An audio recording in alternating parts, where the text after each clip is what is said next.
We all belong outside. We're drawn to nature, whether it's the recorded sounds of the ocean we doze off to, or the succulents that adorn our homes. Nature makes all of our lives, well, better. Despite all this, we often go about our busy lives removed from it. But the outdoors is closer than we realize. With AllTrails, you can discover trails nearby and explore confidently. With offline maps and on-trail navigation, download the free app today and make the most of your summer with AllTrails. This season, Instacart has your back to school. As in, they've got your back to school lunch favorites like snack packs and fresh fruit. And they've got your back to school supplies like backpacks, binders, and pencils. And they've got your back when your kid casually tells you they have a huge school project due tomorrow. Let's face it, we were all that kid. So first, call your parents to say, I'm sorry. And then download the Instacart app to get delivery in as fast as 30 minutes all school year long. Get a $0 delivery fee for your first 3 orders while supplies last. Minimum $10 per order. Additional terms apply. All-star closer, Kenley Jansen, we have a question. What's the best podcast of all time?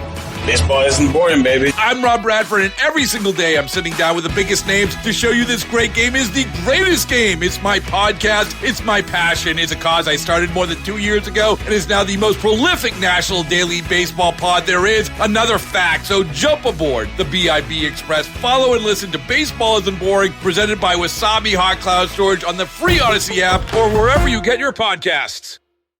It's time to get in the zone. Time to get in the zone with the 49ers Web Zone. This is the No Huddle Podcast with Al and Brian. What's up, faithful? You're listening to another episode of the 49ers Web Zone No Huddle Podcast, a part of the Odyssey Network.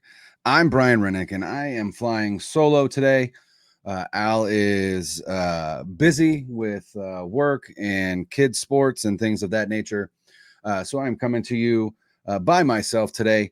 Al will be back next week, but it is Friday, August 2nd, and I just wanted to touch on a few things, a few storylines coming out of camp.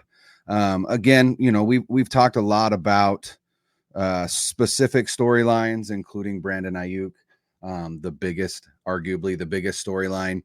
But one thing that I think we haven't touched a lot on, and not necessarily because it's not important. I think it's very important. But one thing we haven't talked about is there is one other 49er who is holding out for a new contract, or at least an altered contract. And that is the big man himself, Trent Williams. Trent has yet to report to training camp. And part of it is because he is looking for a new deal. And you might think to yourself, well, why is Trent Williams looking for a new deal? You know, they signed him to a pretty hefty contract in 2021 that made him, it was a 6-year contract. It was 6 years for $138.06 million, an average annual value of 23.01. That 01 was very important because at the time it made him the highest paid offensive lineman in the NFL, the highest paid tackle and the highest paid offensive lineman. Well, since that time, obviously, there have been more contracts signed, and he is no longer the highest paid. He's often considered the best, but he is no longer the highest paid. And so there is belief that that is part of why, you know, he would like to, I guess, restructure, re-engage, extend, whatever the case may be. It's actually a very similar situation to Christian McCaffrey. And the big thing, I think, for Trent, besides no longer being the highest paid by a significant margin, when it comes to highest paid, his average annual value of 23.01 is nowhere near the top of the market anymore. Especially now that the Bucs have re-signed their all-pro tackle Tristan Wirfs to a massive extension, in which Wirfs has now become the highest paid tackle in the NFL. His extension is 5 years, $140.63 million, which comes out to an average annual value of the article I'm looking at doesn't have it. I got to do some math real quick. 140.63 over 5 years. That's 28.126. So about $5 million per year more than Trent Williams. So again, is Trent looking to be the highest paid? Possibly. But just like Christian McCaffrey, I think the biggest issue for Trent Williams is that he doesn't have any more guaranteed money on his contract. And so if you look at the deal he signed, again, it was 6 years, $138.06 million. There was 40.1 guaranteed at signing, and there was 55.1 million in total guarantees.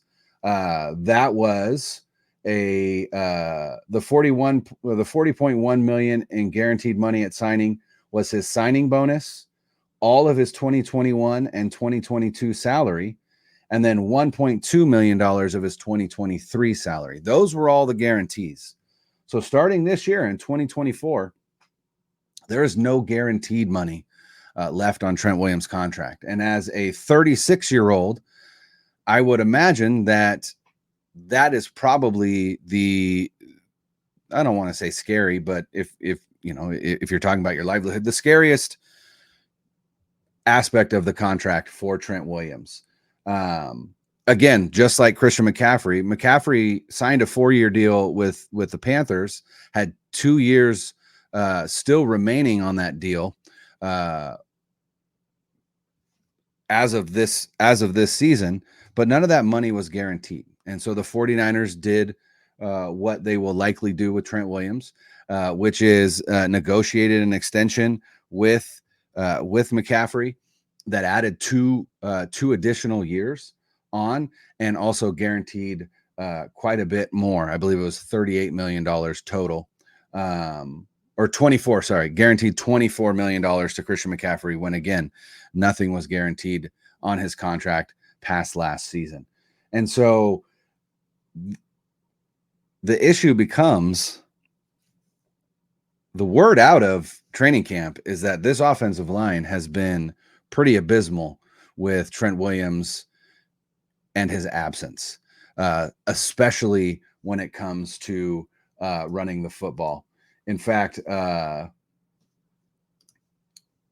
Grant Cohn has tweeted that almost every run to the left side has been for little to no gain. And you're talking about running the ball with the likes of Christian McCaffrey and Elijah Mitchell and Jordan Mason. And not only that, but just the offensive line performance overall as a unit has been pretty abysmal, again, without the leadership of Trent Williams on that line.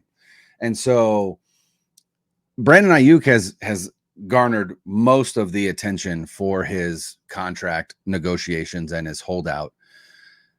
And I think quietly,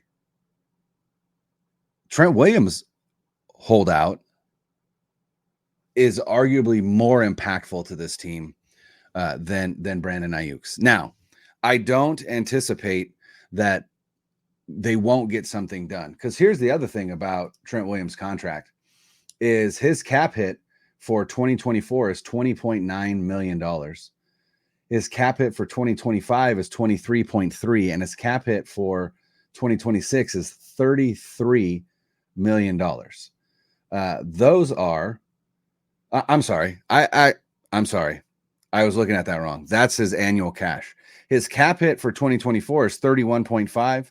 2025 is 34.1, and 2026 is 37.7.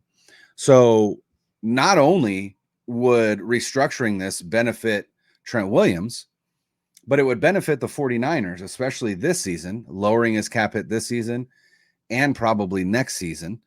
But we're in a different situation than we were with Christian McCaffrey. Christian McCaffrey is entering his age 28 season, which as a running back is old. There's no two ways around that, but still 28, right? Trent Williams is 36. We talked last episode about the time bomb that is the Brock Purdy contract extension. We talked about how top heavy this team is when it comes to the salary cap. And we have talked about how we don't really know what things are going to look like. And if you're the 49ers and you know that Trent Williams is the best left tackle in the NFL, you know how important he is to your team, but you're already looking at age 36. And if you do what he wants, which is more than likely an extension, right, in order to give him more guaranteed money and then spread that guaranteed money out over the life of the contract. I mean, you're looking at paying Trent Williams, regardless of if he's on the team or not, well into 2029, maybe even 2030, right? If you're adding void years and things of that nature. They already have a void year on his contract for 2027, in which he will count for $3.6 million against the cap, even though at that point, he would not be on the team anymore.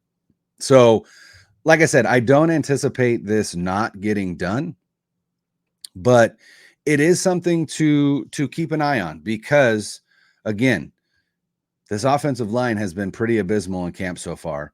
Not even really any bright spots. Even Dominic Pooney, who's gotten in at right guard, has had some ups and downs. Jalen Moore has been filling in for Trent Williams, and while he's acquitted himself fairly nicely in pass blocking, according to some that have been at camp, again, his run blocking has been just terrible. And then, the offensive line as a whole, as I said, has been really, really down. Now, there have been guys that have been out. Jake Brendel's been out. John Feliciano has been out.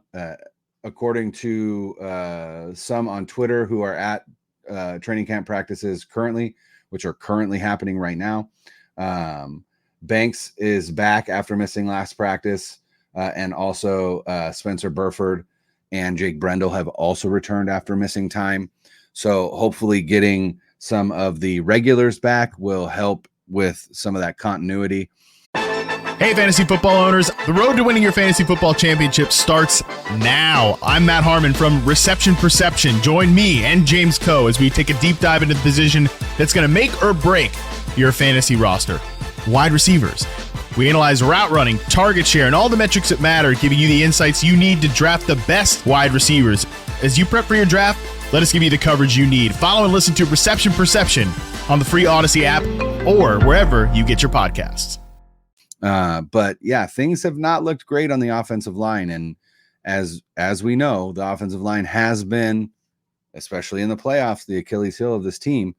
And if Trent Williams isn't a part of it, which again, I don't anticipate, that is a non-starter for this season and these Super Bowl hopes right off the bat. If Trent Williams does not, for whatever reason, suit up for the 49ers in 2024, to me, that's a wrap. Like there's no getting around that. You look at how they performed last season without Trent Williams for those 2 games, and also a hobbled Trent Williams in Cleveland, and it was not great, not great. So and then news on our other contract holdout, our other contract negotiation. Brandon Aiyuk still not signed, still has not signed an extension. Colin Cowherd tweeted out yesterday that basically it sounded like news on a Brandon Aiyuk, or news about Brandon Aiyuk, was imminent. Nothing happened yesterday. No news yet today on anything on the Brandon Aiyuk front. One thing that Kyle Shanahan has said, though, is that Brandon Aiyuk is participating in everything except practice. Shanahan said he has been a part of this team. And so, again, good news.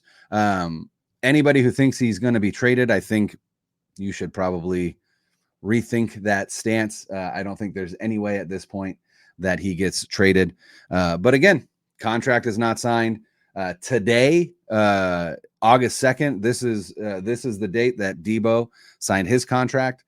2 years ago. So that could be some nice, I guess, synergy, if you will, if they can get a Brandon Aiyuk contract hammered out and finished by today, just as a nice little 2 years to the day type thing. But we shall see. Again, I think this gets done. I think it gets done sooner rather than later. I think Brandon Aiyuk will end up in camp practicing. I would say probably within the week. But obviously, until that time occurs, until that signing happens, it's just a waiting game, and it's frustrating. And I have expressed my displeasure in the way that they handle these contract negotiations with their stars. It doesn't seem like it's going to change anytime soon. So I guess I'm just old man yells at cloud when it comes to this, but it's costing them money, and in the past, it has cost them performance from their stars. As I've stated in the past, George Kittle, Deebo Samuel, and Nick Bosa all had their worst seasons since their rookie years, the season that they signed their extension, because again, all of them didn't sign their extension until late in the summer. And with Deebo, he came in out of shape. With Bosa, obviously he didn't come in out of shape, but he did not come in football shape. And he even said, hey, that it affected me. It affected my performance the whole year. And so hopefully that's not the case with Brandon Aiyuk, because this is going to be a team that is going to be led by their offense. We've said that. It doesn't mean that they're going to have a bad defense, but I don't think you can count on the defense being what carries this team. And so you want all of your weapons. You want Trent Williams. You want Brandon Aiyuk. You want to be able to bring Ricky Pearsall along as slow as need be, right? You don't want to have to throw him into the fire, right? Because Brandon Aiyuk isn't there. Again, hopefully it gets done soon, but we shall see. Other news and notes coming out of camp. One thing that I am excited about, I was a big fan of Isaac Guerendo coming into the draft. Loved his speed, thought it was tantalizing. Loved the thought of him as a kick returner, but also just adding that element of speed back into the running back room. Again, not that Christian McCaffrey is slow, not that Elijah Mitchell is slow. But Guerendo had that Raheem Mostert type speed, but he has missed quite a bit of camp already with a pulled hamstring. And so I don't know where his chances for this roster stand. To me, if he's dealing with a hamstring strain and we're in week 2 of training camp, I do believe that we could see possibly an IR stint for him, right, to start the season, so he can heal fully from that. But one of the reasons why I think that might be an option is because there's another running back in camp that has been lighting it up, and that is undrafted free agent, Cody Schrader from the University of Missouri. And I think people are sleeping on Cody Schrader. And I said that when they signed him. He's not a physical specimen, right? He didn't light up the combine. I believe his 40 time was in the high 4.5s, maybe the low 4.6s. But Cody Schrader led the SEC in rushing last season in 2023. The SEC, the best college football conference in the country, the best college defenses in the country. Cody Schrader led that SEC in 13 games. The guy racked up 1,627 yards and 14 touchdowns in 13 games last season at Missouri, when he was the focal point of the offense. Missouri didn't have a great passing offense. Everybody knew they were running the ball, and Cody Schrader still rushed for 1,627 yards and 14 touchdowns in 13 games. Again, he's not a physical specimen. He's 5'8". Again, like a 4.6, 4.5, 4.6 40. But one of the things that people highlighted, draft experts, guys like Dane Brugler, Lance Zierlein, guys like that. One of the things that they commented was that what made Cody Schrader such a great runner of the ball is his vision.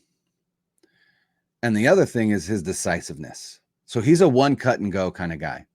And Grant Cohn, who covers the team, is at training camp every day, said that he has been the most consistent rookie on the team. And he has made big plays as both a runner and a receiver, which is, again, good news for Schrader when it comes to his ability to make this squad.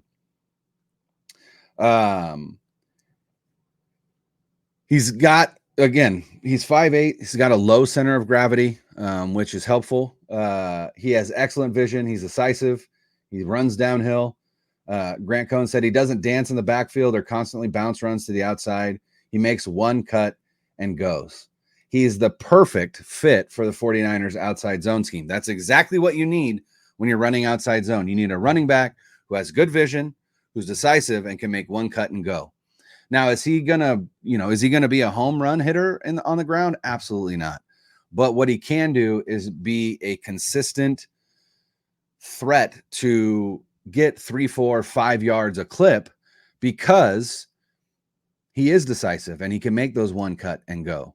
And so Grant Cohn is guaranteeing that he makes the 53-man roster. I don't know that I'm ready to make that guarantee, but if Guerendo does start the year on IR and either Jordan Mason or Elijah Mitchell don't show much in the preseason, I think Cody Schrader could absolutely sneak onto this roster as somebody that really nobody, I don't think, really gave a chance to, or at the very least, nobody really even knew that he was on the squad, right, as an undrafted free agent. So shout out to Cody Schrader. I love stories like that. I would love to see, again, an undrafted free agent make this squad at the running back position. There is a long and rich history of that with the Shanahan family, but also just the Shanahan tenure here in San Francisco. And not only that, but he was the rookie today that led the hype. Rookies are required to hype up the crowd at training camp. And Brad Graham, or the SF Niners on Twitter, posted a video of him, and he absolutely rocked the Dougie to hype up the crowd. So again, a fun guy, a fun story. Love to see what he's doing in camp. Can't wait to see what he does in the preseason. And if he tears it up, like I said, I think there might be a good chance that he makes this 53-man, especially if this hamstring issue lingers for Guerendo and Jordan Mason and or Elijah Mitchell don't really separate themselves during the preseason. So we shall see. Other news coming out of camp, not necessarily coming out of camp, but I just thought this was fun. We have talked quite a bit on this show about Brock Purdy, about where he fits in the quarterback hierarchy in the NFL. Al and I have determined that, he is probably a top 15 quarterback, maybe in the closer to the top 10 than 15. But Madden 25, Christian McCaffrey as the cover boy. Madden 25 has been releasing their top 10 rankings at each position, and they released their top 10 rated quarterbacks for Madden 25. Shouldn't be a lot of surprise. Leading at number 1, 99 overall, is Patrick Mahomes. Number 2 is Lamar Jackson at 98 overall. Number 3 is Joe Burrow, 93 overall. 4 is Josh Allen, 92. 5 is Dak Prescott at 90 overall. 6 is Tua Tagovailoa at 88. 7 is Justin Herbert at 87. 8 is Jalen Hurts at 86. And sitting there at number 9, number 13, Number 1 in our hearts, though, Brock Purdy, 85 overall, and number 10, Kirk Cousins, 84 overall. So there you go. Debate settled. Debate settled. Brock Purdy, top 10 quarterback in the NFL, at least according to Madden. And hey, I think it's hard to argue. It's hard to argue that just based on production, since he became starter, again, I don't know how you argue that he isn't a top 10 quarterback in this league. I know the argument is if you put him somewhere else, is he going to be as good? We don't know. We have no idea of knowing that. What we do know is where he is right now. He is really, really, really good.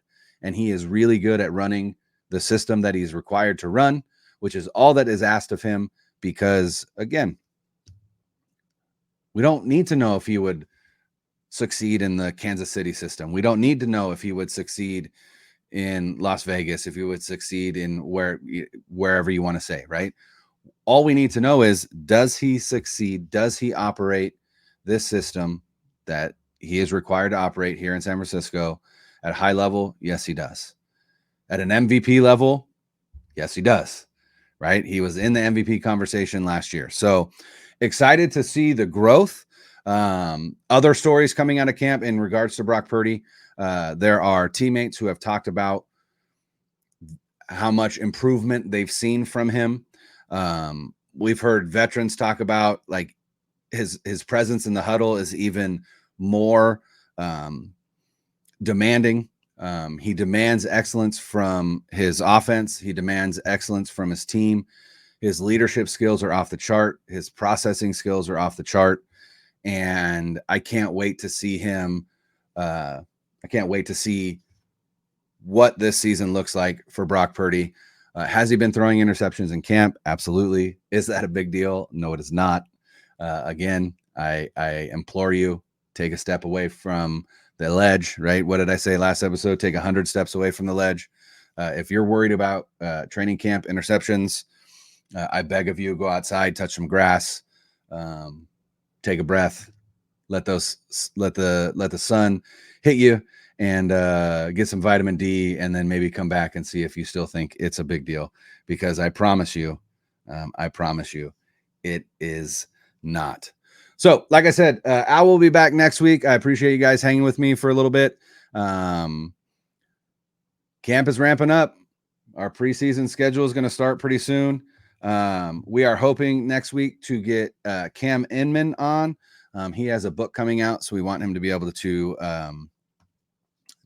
promote that and ask him some questions about how camp has gone, what his what his observations are. Also want to shout out before we end here, Homage. Again, we've got a link down there in the description. But Homage, love Homage, wearing an Homage shirt right now, my Tech Mobile Niner shirt. But they are sending us, Al and I, their Patrick Willis shirt, because 49ers legend Patrick Willis will be enshrined in the NFL Hall of Fame tomorrow. Tomorrow at noon Eastern is the enshrinement ceremony. So shout out to Patrick Willis. One story that I saw that I think is cool is Jim Harbaugh is chartering a plane, and all of the former 49ers that he has either on staff down there or at least around the team down there are joining him, and they are flying to Canton tomorrow to celebrate Patrick Willis and his amazing accomplishments, to be enshrined in the Pro Football Hall of Fame for a career that was pretty short in terms of length of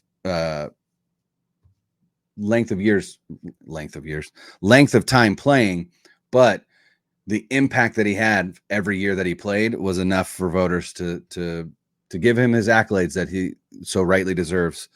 And last but not least, it was announced this week, Frank Gore will be enshrined into the 49ers Hall of Fame. I do think there is a possibility that he ends up in Canton as well. But until then, he will be enshrined in the 49ers Hall of Fame. And that ceremony will actually be week 1 in the Monday night game against the New York Jets. So that will be awesome as well to see him get his due and get that 49ers Hall of Fame enshrinement. But yeah, exciting stuff. Questions still remain for the 49ers in training camp. Hopefully, specifically those contract questions get resolved soon and we can talk actual football. But until next week, again, appreciate you guys listening. Please rate, review wherever you get your podcasts, subscribe to the YouTube channel, give us whatever you want to do, share us with your friends. We would love to get into as many ears and as many eyes as possible. Appreciate you guys, and we'll see you next week. Later. 1, 2, 3.